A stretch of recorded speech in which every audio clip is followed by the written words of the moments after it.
Hey guys, we're going to give everybody a few more minutes and then we'll get started, okay?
Let's do.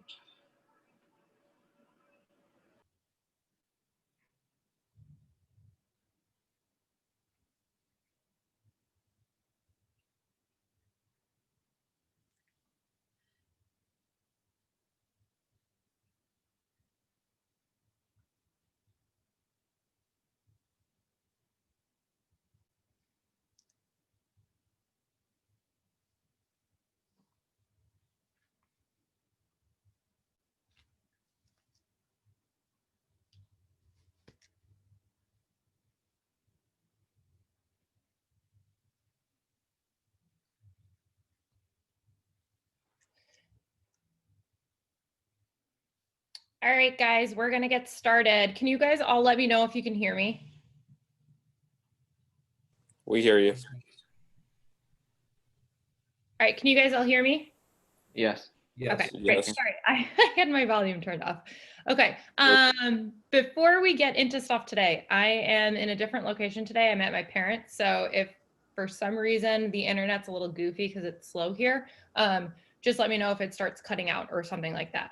Okay, for the most part, I think most everybody has turned in their assignment, okay, that was due. If you have not, make sure you guys get that in, okay, so that lab 1.2, 1.3, shoot me an email if you guys are confused on what you need to turn in, but I'm pretty sure everybody besides 2 of you maybe turned it in. So you guys still have time to turn that in. It just, I can't give you guys full credit on it, but moving forward, okay, I looked over some of those things. I thought you guys did a pretty good job on it. I'll have it all graded by the end of this weekend. Hopefully I'll have it graded by Friday or Saturday, so you guys can have that to reference when you guys are studying for your exam.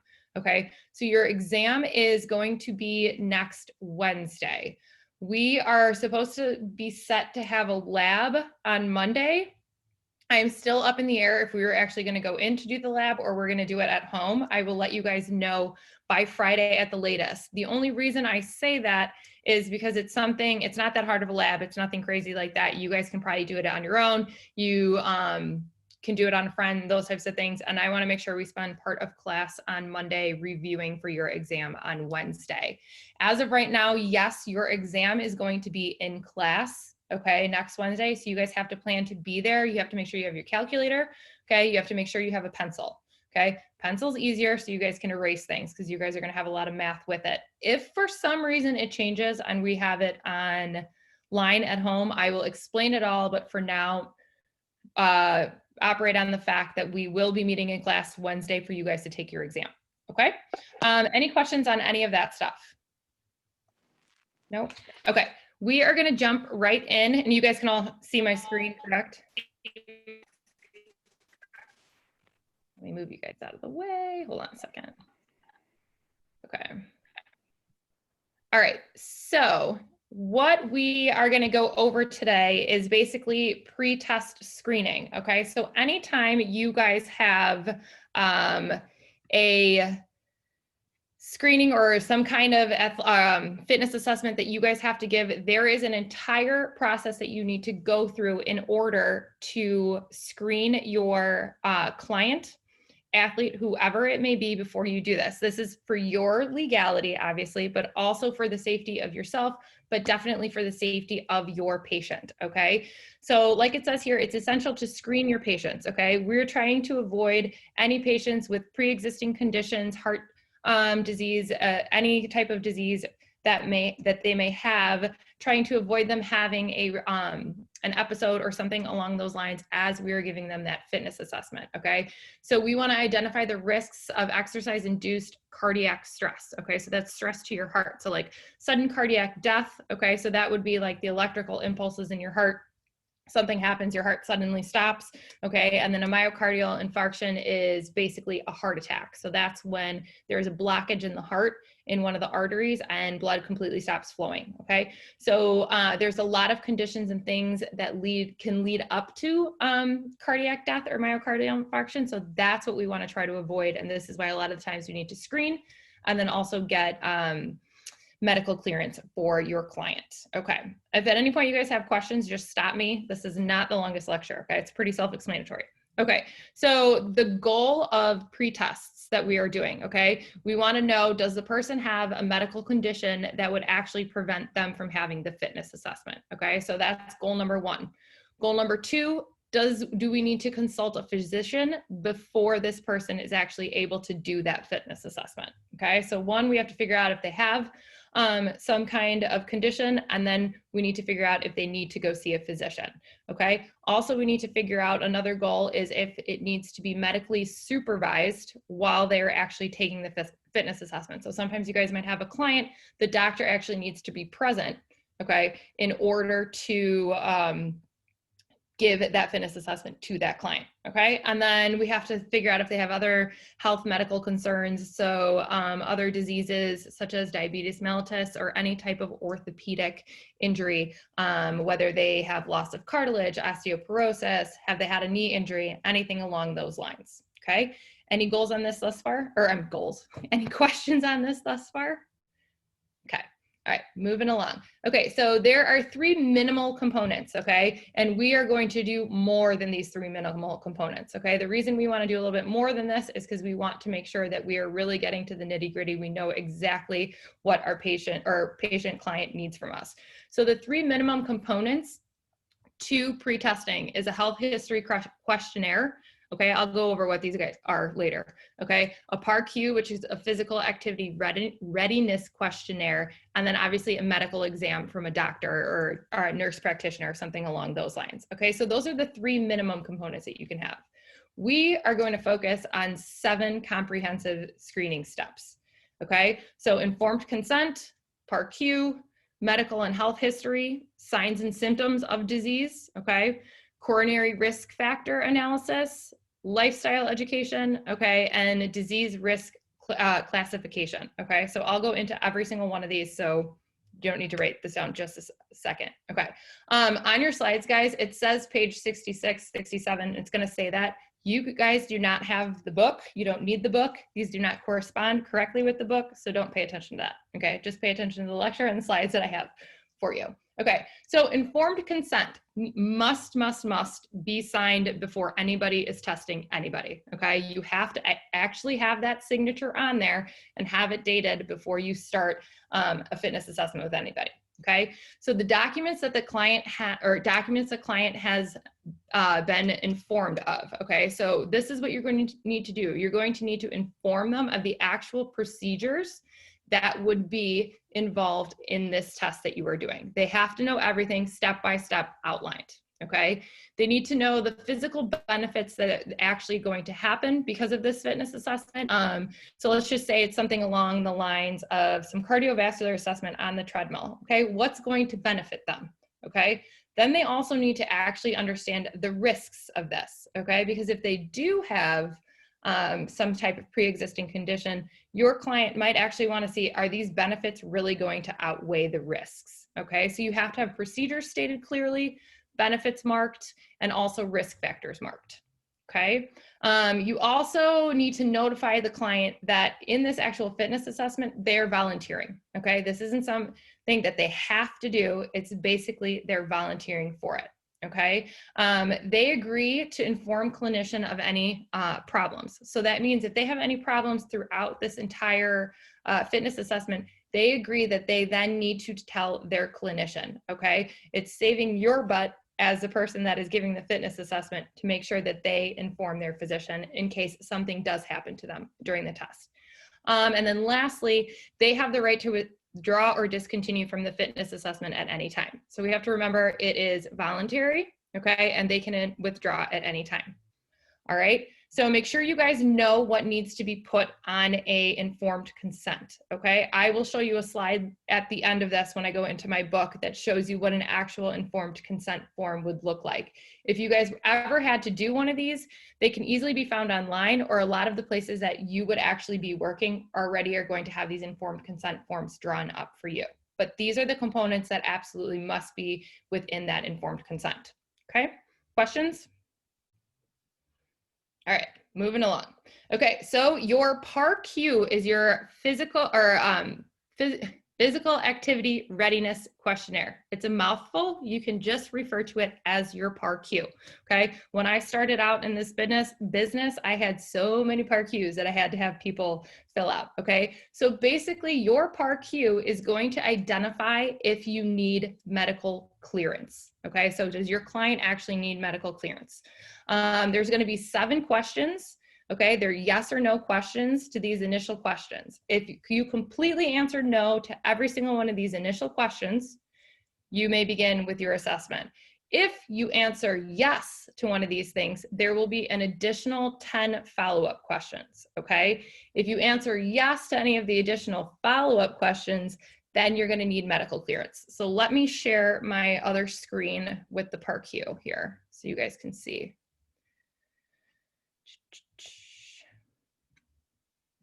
Bear with me for just a second.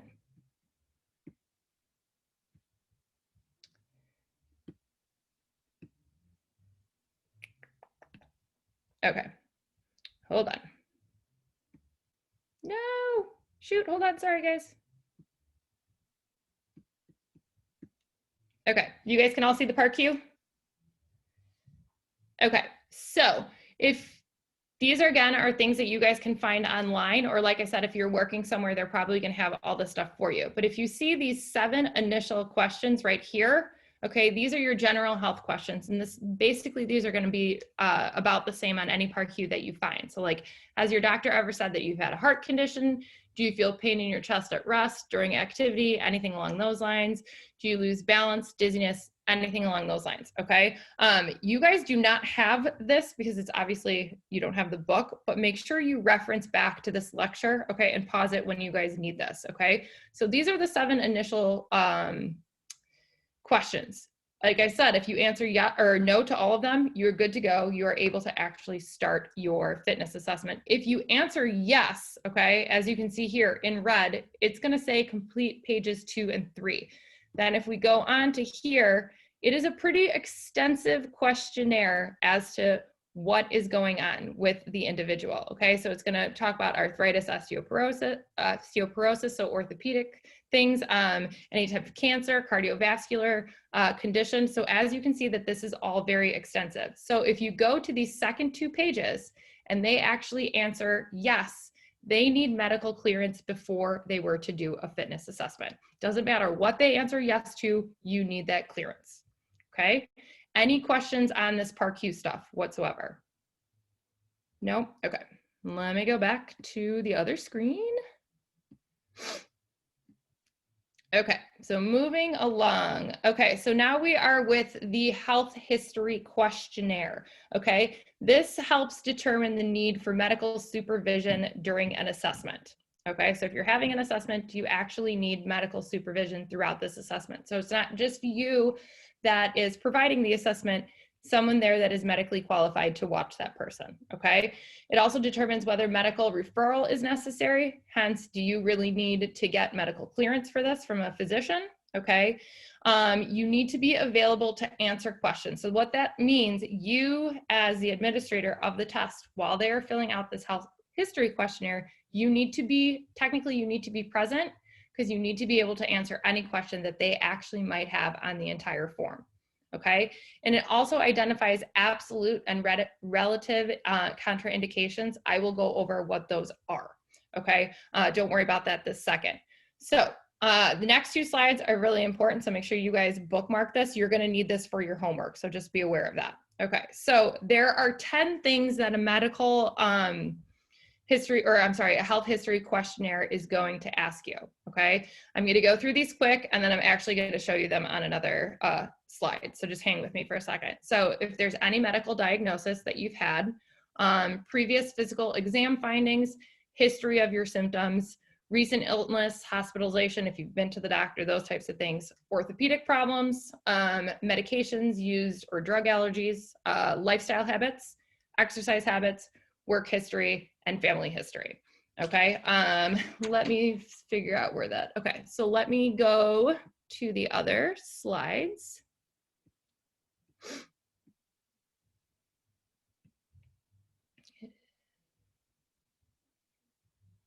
Sorry guys, I know this is annoying. Okay, all right, can you guys all see this? Yep, okay, so make sure again on your Zoom stuff, when this is posted, you guys can reference this along with your slides to help answer the questions that are on here. Okay, so this gives you a little bit more in depth of the look of what you really need and what those 10 components actually are. So obviously any medical diagnosis. So if you can look in this chart here, it talks about things like cardiovascular disease, hypertension, diabetes, obesity, anemia, stroke, cancer. So any one of these things is a medical diagnosis that you have actually been diagnosed from the doctor. No, it's not just, I think I have it, it's an actual diagnosis, okay? Any previous physical examination findings. So if you've gone to the doctor, have they found a heart murmur, abnormal heart sounds, abnormal pulmonary cardiovascular findings, high blood sugar, high blood pressure, those types of things. Have any of these things have been found when you're at the doctor? Okay. Some are going to go to history of symptoms. Okay. So discomfort in the chest, neck, jaw, lightheadedness, dizziness, anything along those lines is going to be a history of a symptom or a symptom that they may currently have as well. Okay.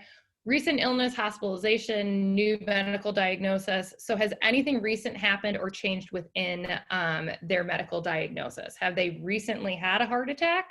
Have they recently been admitted to the hospital with high blood pressure? Anything along those lines, even if it was, say, if we're not talking about the heart, we're talking orthopedic stuff, like a hip fracture, something along those lines. Okay, so that will then go down to orthopedic problems. Okay, so these are also very, very common and are going to have to be taken into consideration as well if with certain clients. Okay, so arthritis, joint swelling, other issues that impede ability to actually exercise with your joints, bones, things of that nature. Okay, so medications used and drug allergies. This is a big one. You guys may not think that medications affect how you exercise, but things like beta blockers and calcium blockers, they're given to people with high blood pressure.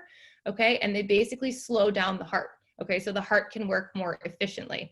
Okay, if you're slowing down the heart now and you're doing a cardiovascular fitness assessment, you have to know that that is going to have an effect on how that person is actually doing and how they are measured cardiovascularly during their assessment. So you need to know if they have these certain types of medications.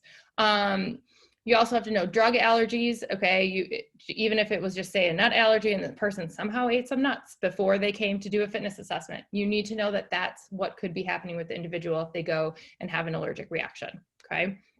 Exercise habits. Okay, does this person currently exercise? Is he or she completely sedentary? Things of that nature. A lot of the times, if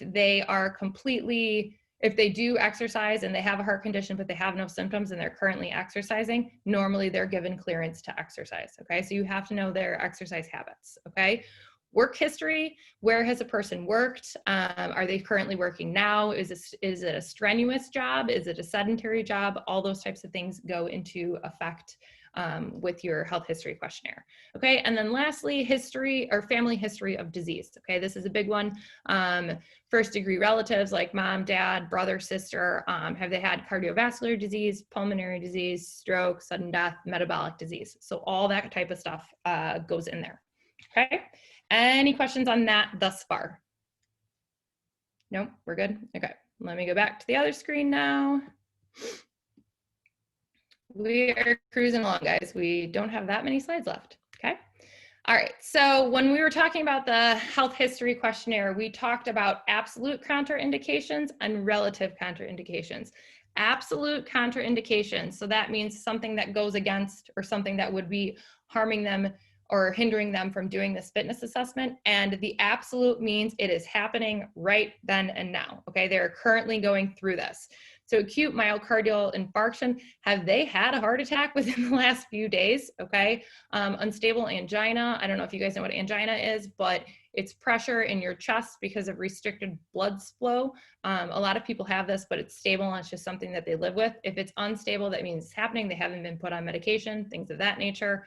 Uncontrolled asymptomatic heart failure. So heart failure is basically hardening of the arteries, things of that nature. So what this means when we say absolute, it means it's happening right now or has just happened, and the condition needs to be resolved before they can even get medical clearance. Okay, so that's what absolute contraindications are. If we go to the relative contraindications, so things like arterial stenosis, that's hardening of your arteries, severe hypertension, high blood pressure, high degree AV block. Okay, so if you guys remember what that AV node is in your heart, so first you have your SA node, it begins the beat, your AV node then beats after. Okay, so your ventricles are not pumping at the correct time with this.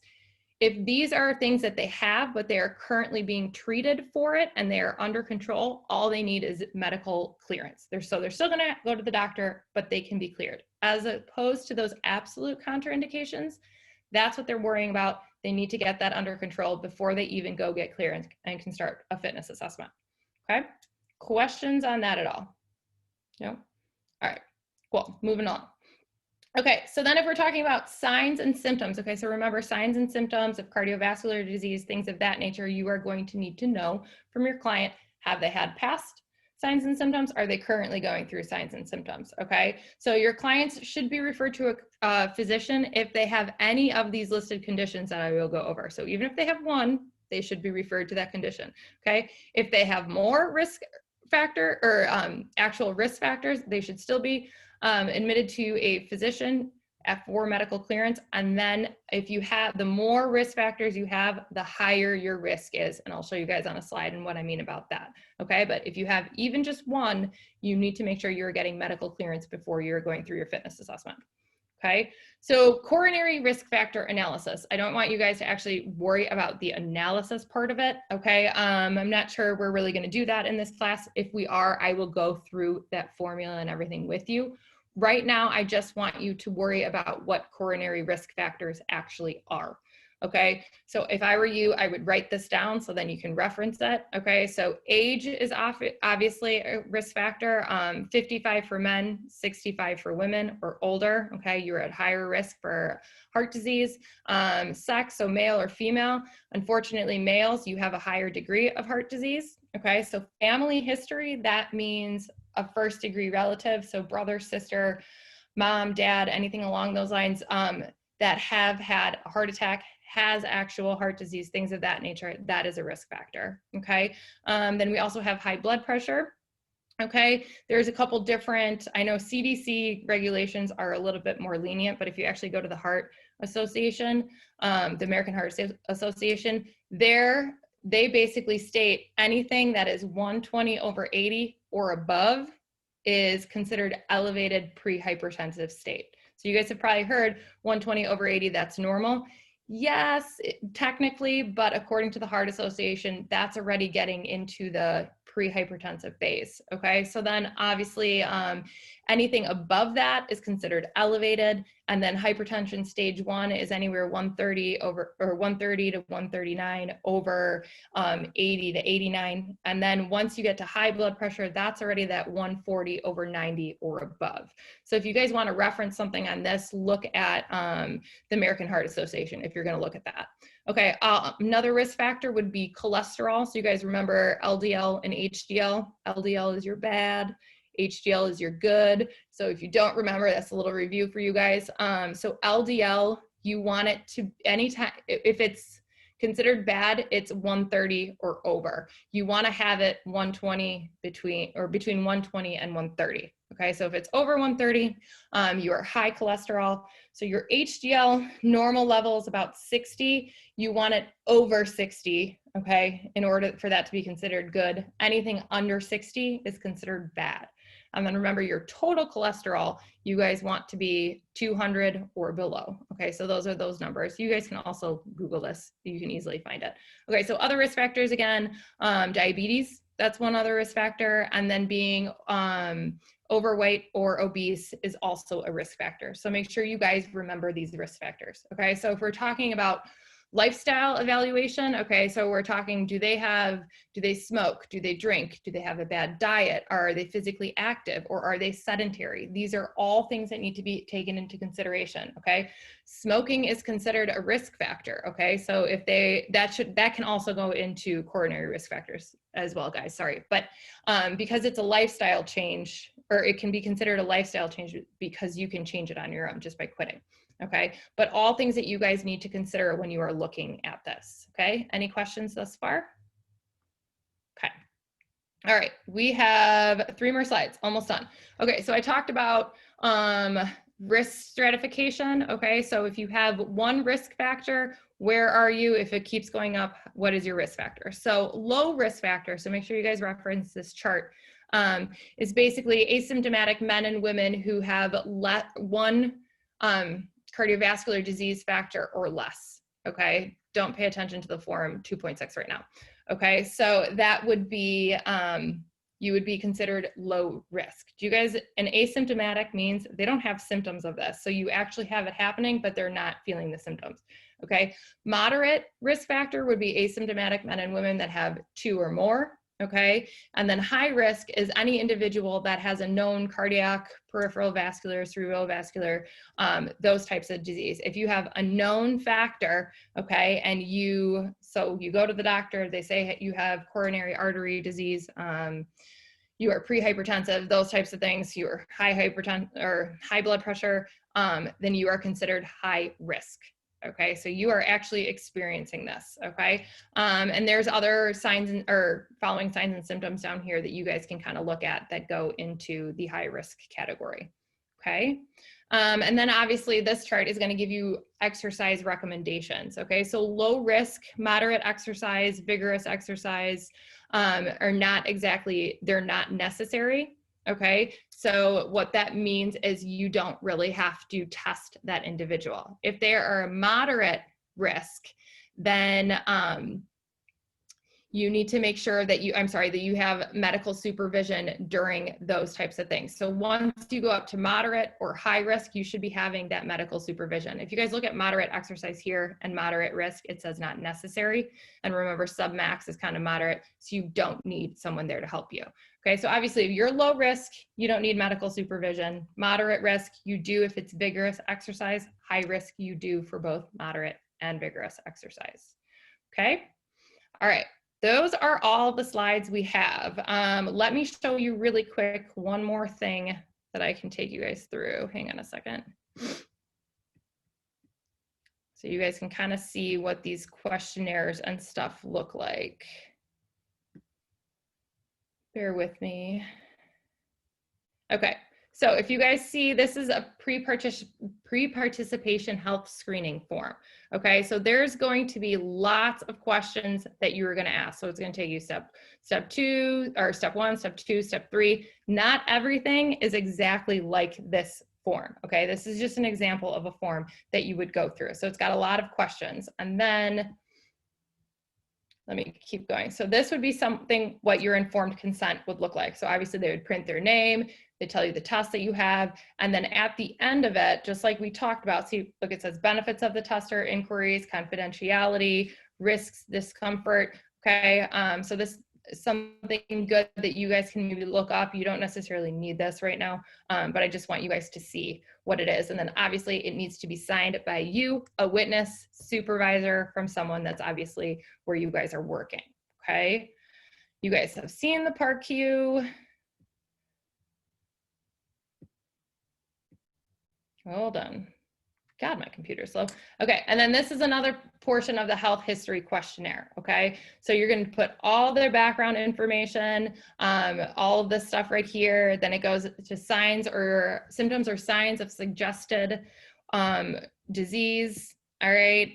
It's gonna talk about chronic disease factors. You can see there are tons and tons of questions, okay? I don't need you guys to know exactly what questions they're talking about, but these are the things that a health history questionnaire is gonna take you all through, okay? So remember, we have those 10 things that we need on that health history questionnaire. You're gonna need to reference that and know that, so when we get into this stuff, you know exactly what you are looking for, okay?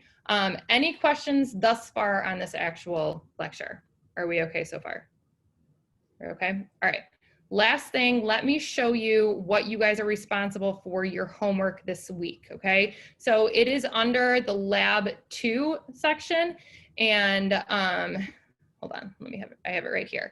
It is labeled Laboratory Review Lab 2. Okay, so this is what you guys can start to work on right after this lecture, okay? You can do it on your own, or yes, please do it on your own. You're not doing it with someone else. The other portion of the lab that's above this on your Blackboard, you'll see it, is what we are going to tackle on Monday. So I want you guys to start looking over this. You should be able to answer all these questions just from the lecture, okay? You might need to go back into the Zoom link, okay? So you guys can look at those charts that I showed from my book, just in case you need a little bit more information, okay? Does anybody have any questions whatsoever over what's going on thus far? I just have a question. So this No. is the only thing that's due, the lab review for lab 1, that wasn't due, was it? No, The No. lab review for week 1 was not, that was kind of put into that first assignment that you guys had. Okay, so So, this no. is So don't worry about the lab review for the first one. Yep. So this is This just week? lab review for the second lab. Yep. okay. So you guys can start looking over this because there's going to be questions on this on your exam. Okay. And then Monday, we're going to be doing the other part of the lab that I'll explain, but we're also going to be reviewing for the exam. So you guys are fully aware of what is on the exam on Wednesday. So you're not caught blindsided. Okay. Nothing that we haven't done. Okay. Any other questions? Okay. If we have no more questions, guys, you are able to head out. Always email me, text me if you guys do have a question. I will hang around for a few minutes after if anyone else has any questions. Other than that, guys, have a great day and I'll see you on Monday.